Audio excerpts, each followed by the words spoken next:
You work hard. You think about money constantly. And yet, no matter how much you earn, no matter how carefully you plan, there's always this feeling that it's not enough. That one wrong move and everything falls apart. You call it responsibility, but what if it's fear? Today, we are talking about 8 signs that fear, not logic, not strategy, is the real force behind how you earn, spend, and save. Because until you see fear clearly, you can't make genuinely free financial decisions. And you deserve to. Stay until sign number 6, because that one looks exactly like financial responsibility. Everyone around you probably calls it a virtue. Your family might even be proud of it. But underneath it, there's something else entirely. Money is never just money. From the moment we understand that some people have more and some have less, money becomes tangled with safety, with love, with self-worth, with survival itself. Psychologists consistently find that most financial decisions aren't made from logic. They're made from emotion, from memory, from the nervous system's attempt to recreate safety in a world that once felt uncertain. Fear-based financial behavior shows up everywhere, in people who grew up with nothing, in people who watched plenty disappear, in people who simply absorbed a parent's anxiety about money like a second language. And here's what makes it so hard to see. Fear-based decisions often look like wisdom. They look like discipline. They look like exactly what a responsible adult is supposed to do. The difference is what's underneath, whether you're moving towards something or running from something. Let's look at the 8 signs. Sign number 1. You set a financial goal. You reach it, and instead of feeling secure, you immediately move the target. It used to be, if I just had 10,000 saved, I'd feel okay. Then 20, then 50. And at each threshold, the safety you expected didn't arrive, or arrived for a moment, then evaporated. This is one of the clearest signatures of fear-based thinking, because fear doesn't have a number. Fear is not a math problem that gets solved when the equation balances. Fear is a nervous system state, and a nervous system running on fear will find the threat, regardless of what the account balance says.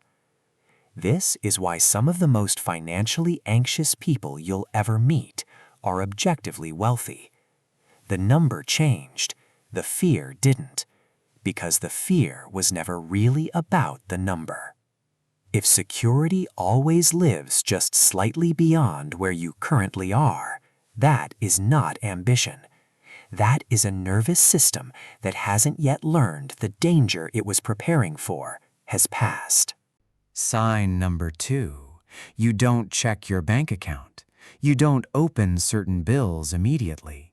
You have a general sense of your finances, but a specific, accurate picture, that you avoid. This might seem like the opposite of sign 1, but it comes from the exact same place: fear. For some, fear drives hypervigilance, constant checking. For others, it drives avoidance. If I don't look directly at it, the worst won't be confirmed. Both are fear responses. Both are the nervous system managing something that feels threatening. Avoidance is particularly costly because the stories we tell ourselves in the absence of real information are almost always worse than reality. The bill we don't open grows larger in imagination than on the page.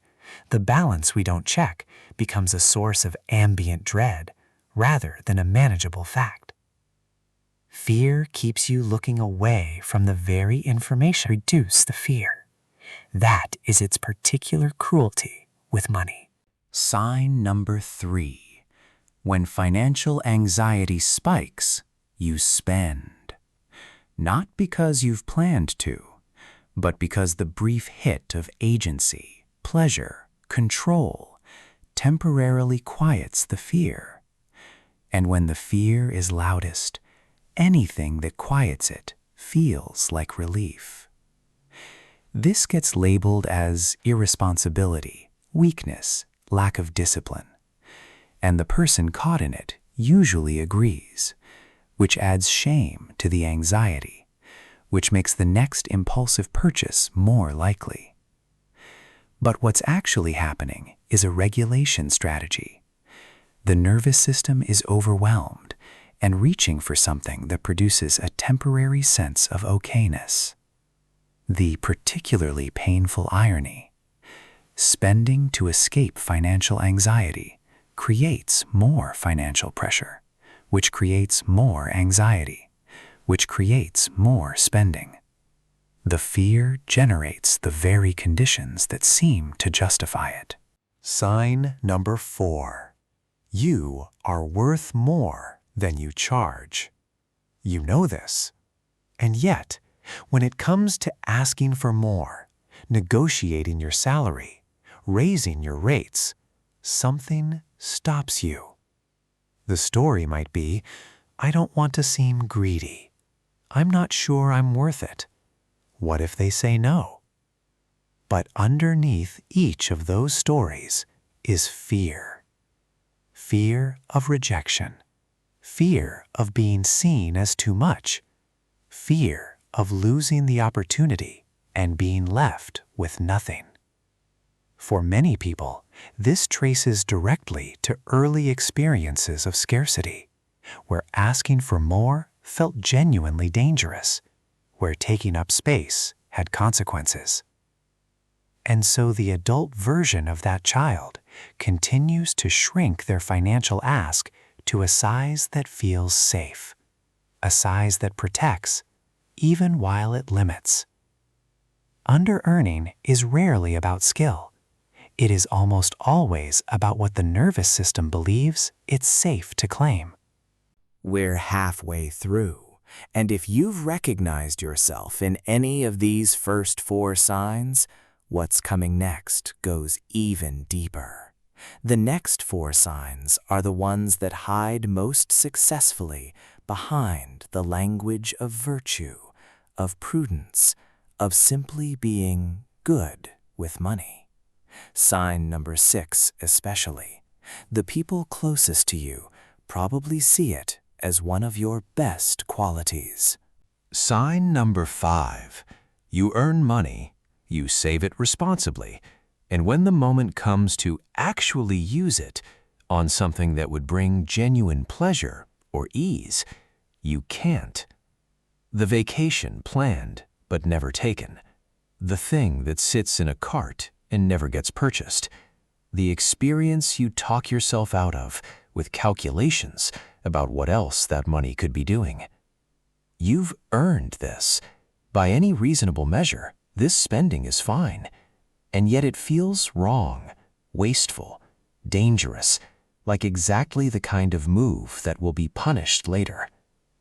Genuine financial wisdom includes the ability to use money for the quality of life it's meant to support.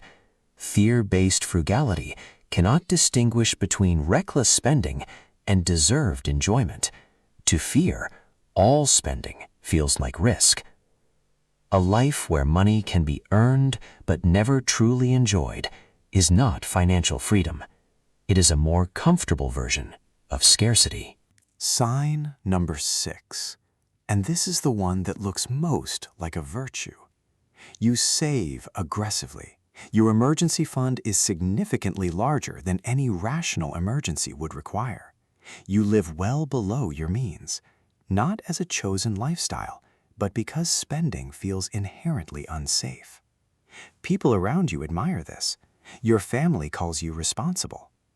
But notice the feeling underneath, not the behavior, the feeling. Is it peace, genuine security, present regardless of external circumstances?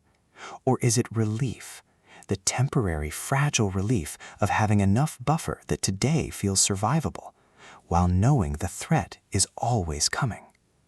There is a profound difference between saving from abundance, from choice, and saving from terror, from the conviction that disaster is coming and money is the only thing standing between you and devastation. One is financial wisdom. The other is fear calling itself wisdom and doing an excellent impression. Sign number 7. You know what your colleagues earn. You notice what your friends spend. You track with remarkable precision where you sit in the financial landscape of people around you. And depending on what you find, you feel brief relief at being ahead or acute discomfort at being behind. Neither feeling lasts. Neither is actually about money. Financial comparison is a fear response, the nervous system trying to answer an unanswerable question: am I safe? And in the absence of a clear internal answer, it reaches for an external reference point. The problem is that comparison never resolves the underlying anxiety, because it's not actually about money. It's about worth, about the deeply human fear of not being enough, and the attempt to use financial data to answer a question it was never designed to answer. The fear simply finds a new comparison point and begins again. Sign number 8.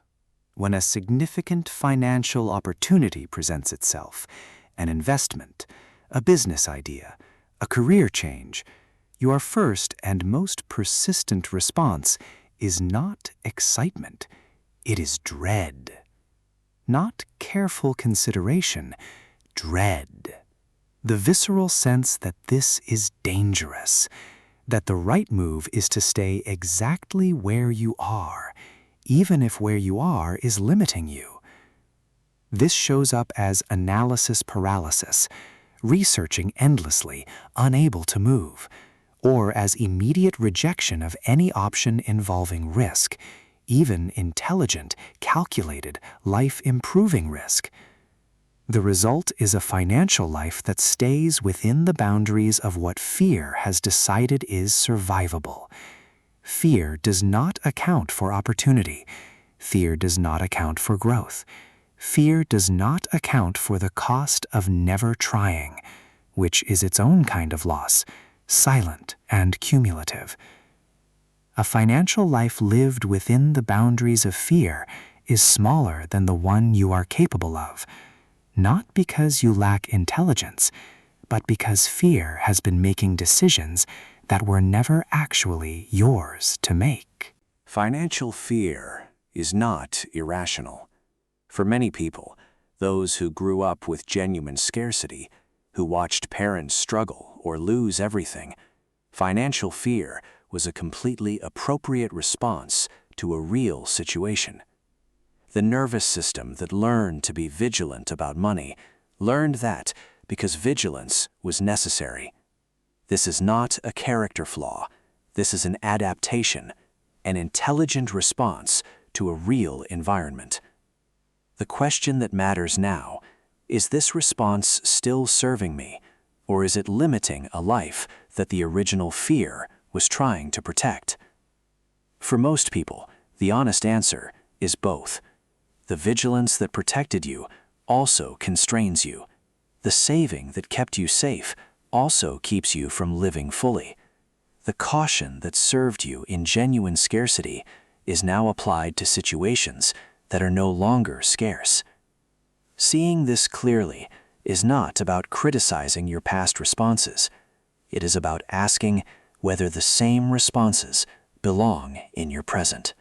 Fear-based financial behavior is exhausting, not just financially, but psychologically, physically, relationally. The constant vigilance takes energy. The inability to enjoy what you've earned takes joy. The comparison takes presence. The avoidance takes peace. The under-earning takes the quiet dignity of being paid what you're worth. And often, none of this is visible from the outside. You appear responsible, more together than most people around you. But inside, the relationship with money never rests, never allows the genuine okayness that all the earning and saving and vigilance was supposed to eventually produce. That cost is real. It deserves to be named, because unnamed costs continue to be paid without question, and you have been paying this one, possibly for a very long time. So what do you do? First, recognize this is not a money problem. It's a nervous system problem that shows up in money. More budgeting apps and saving strategies won't fix it. The root is not in the spreadsheet. Second, get curious about the origin. When did money first feel unsafe? What did you learn early on about what money meant, about danger, about survival? Just a little honest curiosity about where the fear began. Third, practice small acts of financial agency that are not fear-driven. Check your account when calm. Make one spending decision based on genuine enjoyment. Negotiate one thing you would normally have accepted without asking. Fourth, if these patterns run deep, consider working with a therapist who understands the psychology of money, or a financial therapist, a growing field working at exactly this intersection. And fifth, be patient. You won't think your way out of fear-based financial behavior. You'll gradually act your way into different patterns, and your nervous system will learn from the experience, not from understanding the logic.